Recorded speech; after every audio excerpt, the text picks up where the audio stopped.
रोजा दौरा जम्मू कश्मीर आज से जम्मू और श्रीनगर में मुख्तलिफ टीमों से होंगे मुलाकी। सहरी नज़रसानी के लिए तैयारियां जोर शोर से जारी।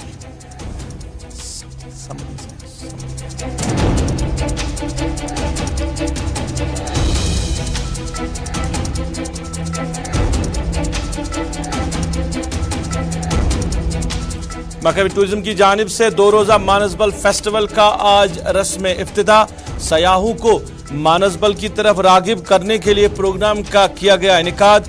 महकमे से वाबस्ता अफसरान रहे प्रोग्राम में मौजूद।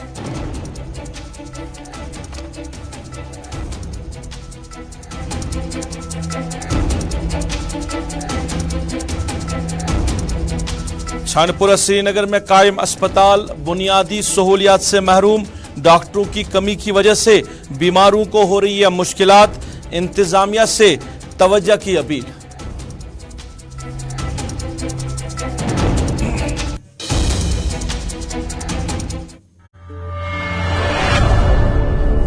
नाज़रीन अस्सलाम वालेकुम। आप गुलिस्तान के श्रीनगर स्टूडियो से बराह रास्त उर्दू खबरनामा देख रहे हैं अपने मेज़बान सईद रूफ फारूकी के साथ। नाज़रीन उर्दू खबरनामे सबसे पहले बात करेंगे इलेक्शन कमीशन के हवाले से, क्योंकि इलेक्शन कमीशन जो है वो 5 रोज़ा दौरे पे जम्मू कश्मीर जो है आ रहा है और आज दौरे का पहला दिन और आज इलेक्शन कमीशन के जो मेंबरान हैं टीम है वो जम्मू पहुंची है और बताया जा रहा है कि समरी नज़रसानी की भी तैयारियां की जा रही है अगर हम इलेक्शन को लेकर बात करें, क्योंकि ईवीएम्स की बात हो रही है। इस दौरे के दौरान ईवीएम्स ट्रेनिंग भी दी जाएगी और इसमें एक बड़ी बात यह भी आ रही है कि 27 तारीख को जो प्रोग्राम चलाया जाएगा श्रीनगर में भी ईवीएम मशीन के हवाले से और जो AROs हैं या EROs जो है उनके साथ भी मुलाकात होगी, उनको भी इलेक्शन की तैयारी के हवाले से उनके साथ बातचीत होगी। और 27 जुलाई को डिस्ट्रिक्ट डेवलपमेंट कमिश्नर्स के साथ एक अहम इजलास जो है तलब किया जाएगा। 20 डिस्ट्रिक्ट डेवलपमेंट कमिश्नर्स हैं उनके साथ इलेक्शन कमीशन के जो मेंबर यहाँ पे आए हैं वो उनके साथ बातचीत करेंगे, उनके साथ मीटिंग लेंगे। तो ये सारा मामला क्या है, पहले डिलिमिटेशन कमीशन जो था उन्होंने अपनी तैयारियां मुकम्मल की, उसके बाद वोटर्स जो लिस्ट बनाए गए हैं वो भी तकरीबन आखिरी मरहले में जा पहुंचे हैं। कॉन्स्टिट्यूंसीज जो है वो मुकम्मल हो चुकी हैं और अब इस बीच में इलेक्शन कमीशन का दौरा ये किस तरफ जा रहा है, क्या वाकई में जम्मू कश्मीर में इंतखाबात होंगे, इस पे हम बात करेंगे। हमारे सीनियर साथी हिलाल हांजूरी बराह रास्त हैं। हिलाल खैर मकदम है आपका। पहले डिलिमिटेशन कमीशन जो है उन्होंने अपनी जो तैयारियां हैं मुकम्मल की है, कॉन्स्टिट्यूंसीज को बनाया गया है, उसके बाद वोटर्स लिस्ट जो है वो भी मुरतब किए गए हैं, वो भी कहीं ना कहीं आखिरी मरहले में है और इस बीच में अब इलेक्शन कमीशन का दौरा है जम्मू कश्मीर। आप इस सारे मरहले को किस नज़र से देखते हैं? अगर हम बात करें तो बताया जा रहा है कि ईवीएम्स को जो ट्रेनिंग दी जाएगी उस हवाले से बात होगी, डिस्ट्रिक्ट डेवलपमेंट कमिश्नर से बात होगी, मगर दूसरी जानिब इलेक्शन की बात नहीं की जा रही है। मगर आपका तजुर्बा, आपका तजिया, ये सारे जो मामलात हैं ये कहाँ की तरफ जा रहे हैं? बिल्कुल रूफ, हम जब देखते हैं ये इलेक्शन प्रोसेस को, हालांकि जो कुछ अभी हो रहा है, चाहे जो समरी रोल रिवीजन है, इस हवाले से जो अक्टूबर 31 की तारीख रखी गई है ये एक नॉर्मल प्रोसीजर है, क्योंकि इलेक्शन कमीशन हमेशा से ही किसी भी स्टेट के अंदर या किसी भी यूटी के अंदर जब इस तरह का प्रोसेस चलाता है तो ये उनकी एक जिम्मेदारी होती है और इस काम को सही तरीके से अंजाम देने के लिए ये सारी चीज़ें की जाती हैं। तो एक नॉर्मल प्रोसीजर है, लेकिन नॉर्मल प्रोसीजर के साथ जब इसको जम्मू कश्मीर के विज़ाविज़ देखा जाता है तो ये साफ दर्शाता है कि आने वाले वक्त में यहां तक कि इसी साल के आखिर तक जम्मू कश्मीर के अंदर इलेक्शंस मुतवक्का है। हालांकि इलेक्शन कमीशन की जानिब से अभी इस हवाले से कोई ऐसी बात नहीं कही गई है या ऐसी खबरों की कोई तस्दीक नहीं की गई है, ताहम तरदीद भी नहीं की गई है, क्योंकि मुल्की स्तर पर हम देख रहे हैं कि इस तरह की खबरें आए रोज जो है वो गर्दिशों में रहते हैं कि जम्मू कश्मीर के अंदर अक्टूबर के वस्त में या नवंबर के आखिर तक इलेक्शन कराए जा सकते हैं। रूफ, आज जो ये टीम 5 मेंबरी टीम जम्मू कश्मीर के अंदर मौजूद है, ये टीम न सिर्फ स्पेशल रिवीजन के लिए हैं बल्कि जो तरबियती प्रोग्राम है उस हवाले से भी है, क्योंकि कल ही के दिन जो जम्मू के अंदर ये मीटिंगें हुई है, एक वर्कशॉप हुआ है, उसमें ईवीएम्स के साथ साथ जो वीवीपैट जो है उस हवाले से जो ज़रूरी लोग हैं, जो कंसर्न लोग हैं, उन्हें तरबियत दी गई है, उन्हें इसके ख़राब या सही दुरुस्त करने के हवाले से तरबियत फराहम की गई है। न सिर्फ इतना, जो ये टीम है یہ ڈسٹرکٹ الیکشن کمشنرز جو ہے الیکٹورل کمشنرز جو ہے ان کے ساتھ بھی میٹنگ کرے گی, اے آر اوز کے ساتھ بھی میٹنگ کرے گی, اے ای آر اوز کے ساتھ بھی میٹنگ کرے گی, اور جو کچھ بھی لاہ عمل اس کے لیے مرتب دینا ہے وہ اس پر تیاریاں جو ہے مکمل کر رہے ہیں. یہ صاف درشاتا ہے کہ آنے والے وقت میں جموں کشمیر کے اندر الیکشنوں کا اعلان کسی بھی وقت ہو سکتا ہے, اور اس سے پہلے الیکشن کمیشن جو اپنا کام ہے, جو اپنا پروسیجر ہے, جو اپنی ذمہ داریاں ہے اس کو نبھا رہا ہے. ہلال ایک چیز میں آپ سے جاننا چاہوں گا, آپ نے کہا کہ حتمی اعلان سے اگرچہ الیکشن کمیشن کی طرف سے نہیں ہوا ہے ابھی کب الیکشن ہوں گے یہاں پہ جموں کشمیر میں, مگر تیاریاں جو زوروں شور سے چل رہی ہے. مگر دوسری طرف اگر بات کریں تو کئی جو سیاسی جماعتیں ہیں ان کے جو لیڈران ہیں وہ کہیں نہ کہیں اب جموں کشمیر کے انتخابات کو لے کر بیان بازی کر رہے ہیں. اگر ہم بھارتیہ جنتا پارٹی کی بات کریں تو کئی بار جو لیڈران ہیں مختلف لیڈران, ہوم منسٹر سے لے کر جو راجناتھ سنگھ ہے انہوں نے بھی پچھلے حالیہ دنوں میں کہا کہ جموں کشمیر میں حالات بہتری کی طرف آ رہے ہیں. آرٹیکل ایبریگیشن کے بعد کئی حالات جو ہے وہ پٹری پہ لوٹ کے آ رہے ہیں. اب جموں کشمیر میں انتخابات ہوں گے, یعنی سیاسی جماعتیں جو ہیں وہ اپنی تیاریوں میں لگے ہوئے ہیں. بھارتیہ جنتا پارٹی کی بات کریں, کل انہوں نے شروعات جس طرح کی جموں کشمیر میں, اپنی پارٹی کی بات کریں, عوامی رابطہ مہم جو ہے لگاتار سلسلہ جاری ہے. تو کہیں نہ کہیں جو پولیٹیکل پارٹیز ہیں وہ بھی تیاریوں میں لگی ہوئی ہے کہ کبھی بھی اعلان ہو سکتا ہے انتخابات کا. دیکھیے روف, الیکشن کمیشن یا مرکزی سرکار جموں کشمیر کے اندر انتخابات کرائیں یا اس حوالے سے کوئی اعلان کرے یا اس حوالے سے جو سیکیورٹی کلیئرنس ہے وہ داخلہ وزارت کیا دیں گے, یہ ایک الگ موضوع ہے. لیکن ہم ضرور یہ کہنا چاہیں گے کہ اس سے پہلے جو آثار مل رہے ہیں, داخلہ وزیر کے بیان سے لے کر ڈیفنس منسٹر کے بیان تک جو آثار مل رہے ہیں وہ ثابت کر رہے ہیں کہ جموں کشمیر کے اندر الیکشن ہونے جا رہے ہیں.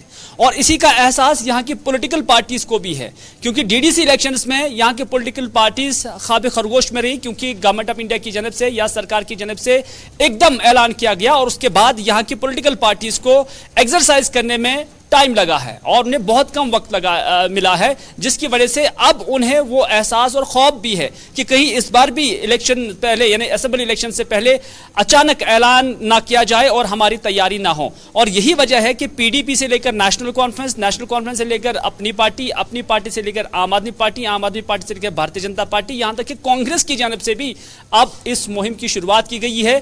ڈور ٹو ڈور جو ہے مہم جو ہے شروع کی گئی ہے.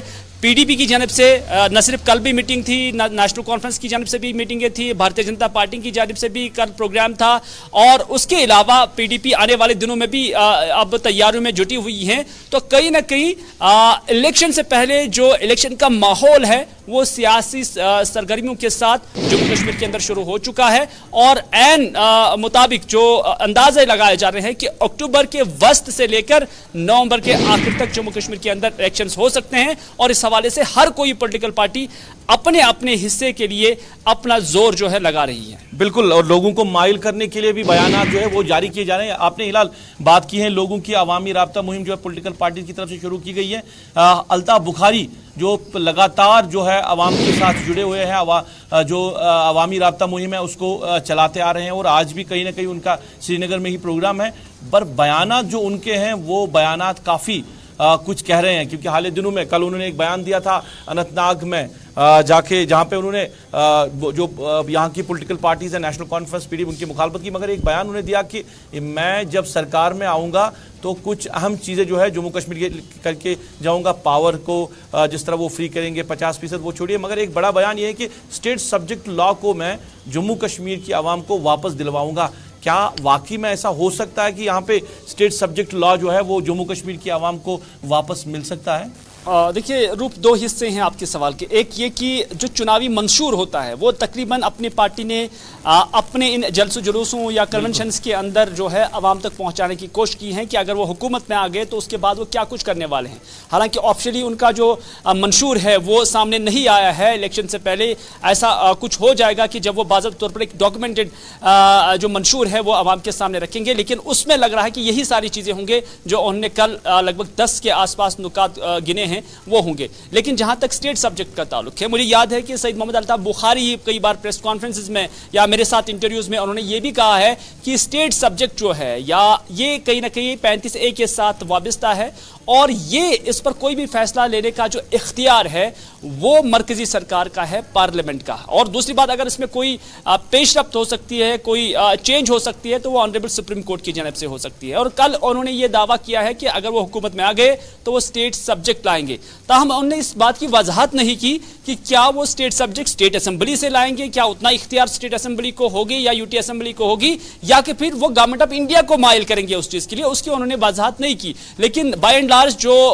آئین کو جاننے والے لوگ ہیں وہ یہی کہتے ہیں کہ اسٹیٹ کے پاس اور خاص طور پر یو ٹی کی اسمبلی کے پاس اتنے اختیارات نہیں ہوں گے آج کی ڈیٹ میں کہ وہ پارلیمنٹ کی رولنگ کو یا پارلیمنٹ کے قانون کو جو ہے اوور رول ہو جائے. تو اس طرح سے ان کا بیان ایک سیاسی بیان تصور کیا جا سکتا ہے, کیونکہ الیکشن سے پہلے اس طرح کے بیانات جو ہے سیاسی لیڈران سے آج تک بھی ہم سنتے آئے ہیں اور آج کے بعد بھی ضرور سننے کو مل سکتے ہیں. چلیے, بہت بہت شکریہ ہلال تفصیلات دینے کے لیے. آج سیاسی بیانات جو ہے ہم آج تک سنتے آئے ہیں اور آج کے بعد بھی یہی اس طرح کے بیانات جو ہے وہ دیکھے جائیں گے, کیونکہ بات سیاست کی ہو رہی ہے. اور الطاف بخاری کی عوامی رابطہ مہم میں جہاں وہ بیانات دے رہے ہیں, وہ کل بھی انہوں نے اننت ناگ میں پی ڈی پی صدر محبوبہ مفتی کے خلاف یا جو یہاں کی باقی ریجنل پارٹیز نیشنل کانفرنس کے خلاف جس طرح بیان بازی کی ہے, تو پی ڈی پی اور نیشنل کانفرنس کے جو لیڈران ہیں انہوں نے اپنا رد عمل پیش کیا. جموں کشمیر اپنی پارٹی کو خاص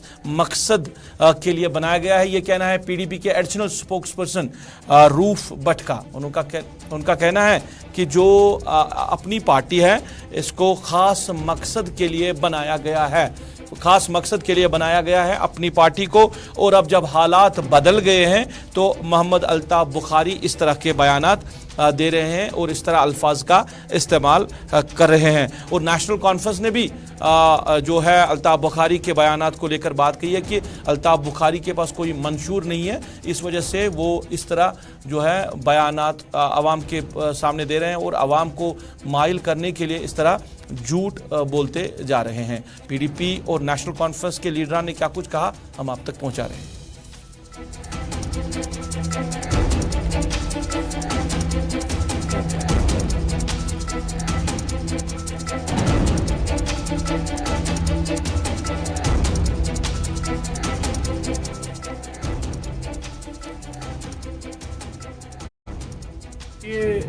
ان کے پاس کوئی ایجنڈا نہیں ہے, انہیں خاص ایک مقصد کے لیے بنایا گیا تھا.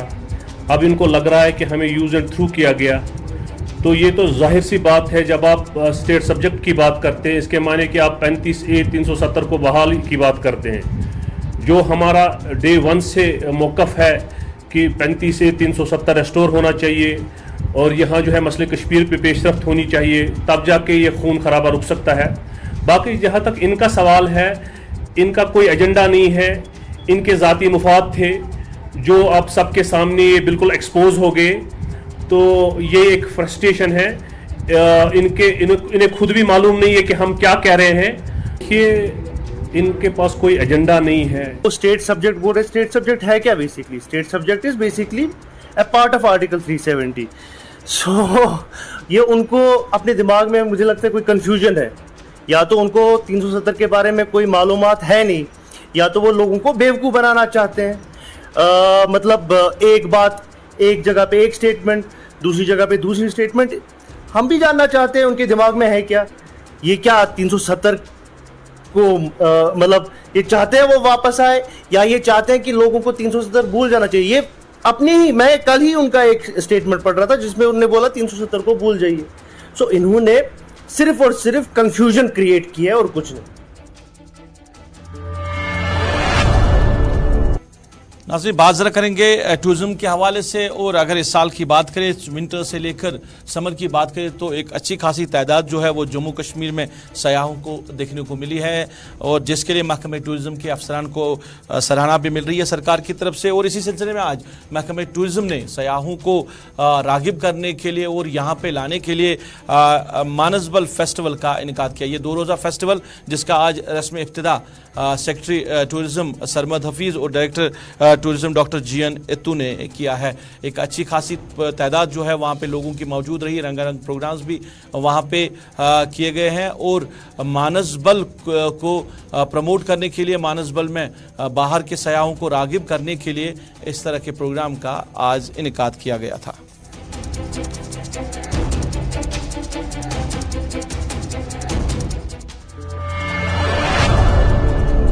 नाज़रीन, बात महकमे तालीम की करें क्योंकि सरकार के बयानात और महकमे तालीम की तरफ से सरकार की तवज्जो पिछले दिनों भी हमने देखा कि यहाँ के जो जिम्मेदारान हैं, खासकर चीफ सेक्रेटरी का जो बयान आया था कि सरकार की कोशिशें हैं महकमे तालीम में सुधार के लिए, बेहतरी के लिए और जहाँ कहीं भी कमियाँ हैं उनको कम करने के लिए जो महकमा है, महकमे के जिम्मेदारान हैं वो काम कर रहे हैं।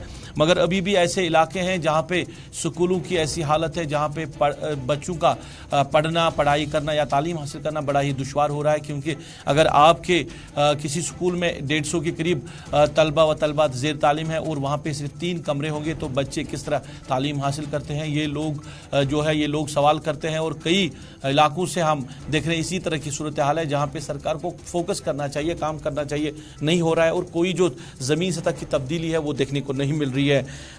हमला पत्ती राजवाड़ा का इलाका है और यहाँ का जो government boys upper primary school है, स्कूल में 120 के करीब जो स्टूडेंट्स हैं वो ज़ेर तालीम हैं, तलबा व तालिबात जो है वो ज़ेर तालीम है और स्कूल में सिर्फ 3 कमरे हैं। स्कूल 3 कमरों पे मुश्तमिल है, वो भी एक खस्ता जो बिल्डिंग है वहाँ पे बच्चों को तालीम दी जा रही है। एक कमरे में 3-3 क्लासेस को पढ़ाया जा रहा है, तो किस तरह बच्चे जो है वो बेहतर तालीम हासिल कर सकते हैं, किस तरह बच्चे जो है वो एक इंटेंशन से वहाँ पे पढ़ाई कर सकते हैं, एक बड़ा सवाल है। और ये सिर्फ राजवाड़ा के स्कूल की हालत नहीं है, बाकी वादी के मुख्तलिफ इलाकों में इस तरह की सिचुएशन बनी हुई है। स्कूलों में यही सूरत हाल है जहाँ तब्दीली नहीं आई है, जहां बदलने की बातें ज़रूर की गई है मगर ज़मीनी सतह पे वो तब्दीली नहीं आई है। स्टूडेंट्स ने और वहां के जो स्कूल के हेड हैं उन्होंने हमारे साथी शमीम अहमद के साथ बात की है, स्कूल में किस तरह की मुश्किलात उनको आ रही है, वो क्या कह रहे हैं हम आप तक पहुंचा रहे हैं।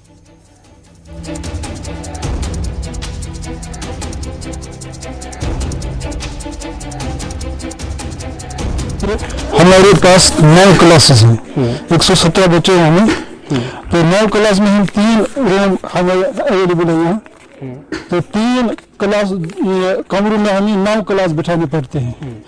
एक ये प्रॉब्लम है। दूसरी प्रॉब्लम ये है कि जो ग्राउंड की यहाँ सिचुएशन है, फेंसिंग की का मसला है। इसी तरह जो रेन वाटर है जो ऊपर से आता है नीचे, हमें इधर स्कूल के नीचे से बहता है, तो इसके लिए हमने देखा है यहाँ, हमने बहुत कोशिश की है, अंदर से ये जो वरांडा है इसको भी ठीक किया, बाहर से भी इसको ठीक किया, पानी फिर भी आता है, इधर से आता है इधर जाता है, तो बच्चों को चलने में भी दिक्कत पेश आती है। वो बिल्डिंग जो आगे है वो बहुत पुरानी है, वो शायद 83 की है शायद, तो वो डैमेज हुई है। तो इस पर भी हमने बहुत कोशिश की, रिप्रेजेंटेशन भी 2-3 दफा हमने किया है, लेकिन इसका कुछ नहीं हुआ है। क्या कहेंगे? हमारे टीचर रोज आते हैं और हमें अच्छे से पढ़ाते हैं, बहुत मेहनत करते हैं, लेकिन हमें बहुत मुश्किल होती है। एक क्लास में 2 टीचर आते हैं और अलग अलग बुक्स पढ़ाते हैं, हमें इसके में समझने में बहुत तकलीफ होती है। यहाँ पर जगह की बहुत कमी है, यहाँ पर 8 क्लास होनी चाहिए, लेकिन यहाँ पर 3 ही क्लास हैं। हमें इसके लिए बहुत हमें दिक्कत होती है समझने में। हम यही गुजारिश करते हैं कि हमें हमारी ये मुश्किलात एडमिनिस्ट्रेशन दूर करे। यहाँ पर फेंसिंग भी नहीं है, हमें बहुत दिक्कत होती है। क्या अपील रहेगी आपकी तरफ, जडियो साहब या सीओ साहब या जी साहब, क्या अपील रहेगी आपकी तरफ से? हमारी यही अपील है कि हमारी इस प्रॉब्लम को चलिए, राजवाड़ा के स्कूल में जो वहाँ पे ज़ेर तालीम स्टूडेंट्स हैं उनको मुश्किलात हो रही है तालीम हासिल करने में, और उन्होंने सरकार से अपील की है कि उनकी मुश्किलात को कम किया जाए, एक नई बिल्डिंग जो है उनके लिए दी जाए वहाँ पे, ताकि वो बेहतर तरीके से तालीम हासिल। इधर बात करें छानपुरा श्रीनगर की, वहाँ पे जो कायम अस्पताल है वो बुनियादी सहूलियत से महरूम है। अस्पताल में डॉक्टर्स की कमी है और जिसकी वजह से इलाके के जो बीमार वहाँ पे जाते हैं उनको मुश्किलात हो रही है। 50 बेडेड हॉस्पिटल बनाया गया है और इसमें एक्सरे प्लांट जो वहां पे लगाया गया है मगर उसको इस्तेमाल में नहीं लाया जा रहा है, वो काम नहीं कर रहा है। डेंटल सेक्शन पूरा अस्पताल में बैठ चुका है, काम नहीं कर रहा है। ऑपरेशन थिएटर 2 बनाए गए हैं जिनको इस्तेमाल में अभी तक नहीं लाया गया क्योंकि वहां पे जो टेक्नीशियन उनको चाहिए थे वो वहां पे अवेलेबल नहीं है। इसके साथ साथ अस्पताल में स्टाफ की कमी की वजह से जो वहां पे बीमार आ रहे हैं या तीमारदार है उनको मुश्किलात हो रही है। 10 साल से ये मुश्किलात इस अस्पताल में हो रही है लोगों को, और बार बार लोगों को बताया जा रहा है कि अब इस अस्पताल में जो मुश्किलात लोगों को उसको कम करने के लिए काम किया जाएगा और इंतजामिया उस पर काम कर रही है, मगर अभी तक कोई ज़मीनी सतह पर सूरत हाल नहीं बदली है। ये श्रीनगर का इलाका, श्रीनगर का छानपुरा इलाका, जहाँ पे इस तरह का एक अस्पताल जो है बनाया गया है, ये हालांकि ये अस्पताल आयुष्मान भारत के तहत भी काम कर रहा है, तो उस स्कीम के तहत तो इसमें सारी फैसिलिटीज़ होनी भी चाहिए थी मगर अवेलेबल नहीं है। तो छानपुरा, नटीपोरा के मुख्तलिफ इलाकों से वहाँ पे जो बीमार आ रहे हैं इलाज के लिए उनको या तो वापस ही लौटना पड़ता है या दूसरे अस्पतालों में, प्राइवेट अस्पतालों में जाके बीमारों का इलाज करना पड़ रहा है क्योंकि अस्पताल में बुनियादी सहूलियत नहीं है, जिसका लोग जो है वो जिसका वजह से लोग बात करें। और लोगों ने आज साइलेंट प्रोटेस्ट भी किया था अस्पताल के बाहर। तो आज भी वही हालात हैं कि एज अ डिस्पेंसरी आज से 5-6 साल पहले था, लेकिन आज भी हमें लगता है कि फंक्शनल बिल्डिंग बड़ी हो गई है, जो इसकी इमारत है वो बड़ी हो गई है, लेकिन फंक्शनल एज अ डिस्पेंसरी ही कर रहा है। हालांकि यहाँ पर इक्विपमेंट्स हैं, मशीन्स हैं, लेकिन बार बार आवाम का ये कहना है, रिहायशी लोगों का ये कहना है कि जैसे वर्क फ्लो में होना चाहिए वैसा नहीं हो रहा। कोविड के दौरान इमरजेंसी में यहाँ पर बहुत सारी सर्जरीज की गई, अच्छे से ऑपरेट हुआ, लेकिन कोविड के बाद जैसे एक इमरजेंसी का ही दोस्त था, उसके बाद जो कॉमन पब्लिक है इलाके की, उसको कोई इसकी फैसिलिटीज नहीं मिली। तो हमारी ये अपील है कि अगर आपने इसको एक डिस्पेंसरी से हॉस्पिटल कन्वर्ट किया, आपने सारी दुनिया में ये बात चलाई कि हमने एक हॉस्पिटल बना दिया, हमने एक हॉस्पिटल बना दिया, तो उसको वर्क जो है वो फुल फ्लेजेड किया जाए। लोग बार बार एक मामूली से अपने इलाज के लिए अगर प्राइवेट। चलिए, छानपुरा में अस्पताल के हवाले से लोग बात कर रहे थे, मुश्किलात हो रही है, वहाँ पे आवाम को बुनियादी सहूलियत नहीं है। इधर छानपुरा में ही एक और एहतजाज हुआ है और ये हाउसिंग कॉलोनी छानपुरा में एहतजाज किया है। वहाँ पे जो आवाम रह रही है वहाँ औरतें जो हैं वो घरों से बाहर आई क्योंकि जो पावर डेवलपमेंट कॉरपोरेशन है वो अब स्मार्ट मीटर्स इंस्टॉल कर रहे हैं मुख्तलिफ इलाकों में। खासकर अगर हम टाउन्स की बात करें, कॉलोनीज़ की बात करें या शहर की बात करें तो स्मार्ट मीटर्स जो है वो इंस्टॉल किए जा रहे हैं। तो मुख्तलिफ इलाकों में स्मार्ट मीटर्स को लेकर लोग जो है वो सरापा एहतजाज हैं। लोगों का कहना है कि ये जो हाउसिंग कॉलोनी छानपुरा की आवाम है, गरीब आवाम वहाँ पर रह रही है और ये उन पर इजाफी बोझ है, तो ये वहाँ पे स्मार्ट मीटर्स नहीं लगने चाहिए। जिस तरह ये सिस्टम वहाँ पे चल रहा है उसी तरह इस सिस्टम को आगे बढ़ाने की ज़रूरत है। महकमा नज़रसानी करे। और ये एहतजाज मुख्तलिफ इलाकों से लोग कर रहे हैं कि लोग कह रहे हैं कि स्मार्ट मीटर्स में जो चार्जेस बढ़ जाते हैं वो चार्जेस जो है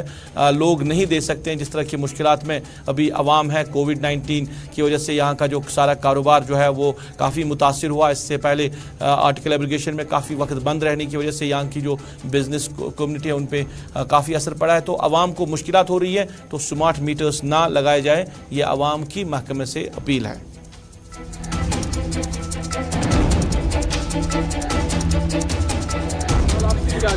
सर ये छानपुर हाउसिंग कॉलोनी लागान स्मार्ट मीटर मगर ये बसान गरीब मे मोल 6 रेतन आसान बिहित 6 रेतन कार कर अमुक हेकू तुम पूरे छानपुरस वन तुम वन मे ये रपे 2000-3000 ये रपे 2000-3000 इन बह हेका भर अगर बह वन अच्छा बह बर हाफ रेट मगर हु 100 कड़न मे दम रेत बकायत तुम करो इंसाफ गरीबन हूं इंसाफ करो तुम ये तिमन इलाकन गसान ये बड़ बड़ मुलाजिम रोजान तम त्रिक इलाकों ये इलाका तुम करो इंसाफ अस पे।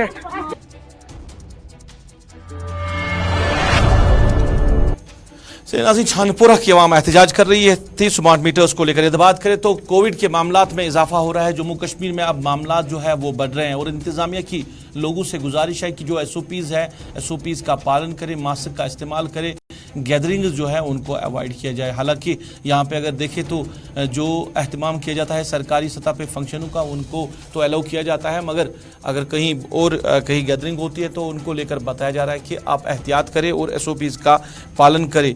लोगों से भी जो यहाँ के जो एक्सपर्ट्स हैं कोविड-19 के हवाले से उनका कहना है कि बुखार हो, खांसी हो या नज़ला ज़ुकाम हो तो अपना टेस्ट करवाएं। अगर हॉस्पिटल जाने की ज़रूरत नहीं है, घर में बैठे एहतियात करें। घबराने की ज़रूरत नहीं है, मामला ज़रूर बढ़ रहे हैं मगर इंटेंसिटी जो कोविड-19 की थी पहले फेज़ में या दूसरे फेज़ में उससे मुकाबले में ये जो इंटेंसिटी है वो काफ़ी कम है। लोग हॉस्पिटलाइज नहीं हो रहे हैं मगर हॉस्पिटलाइज न होने की वजह से लोग जो है वो गफलत न बरते बल्कि एहतियात ही करें।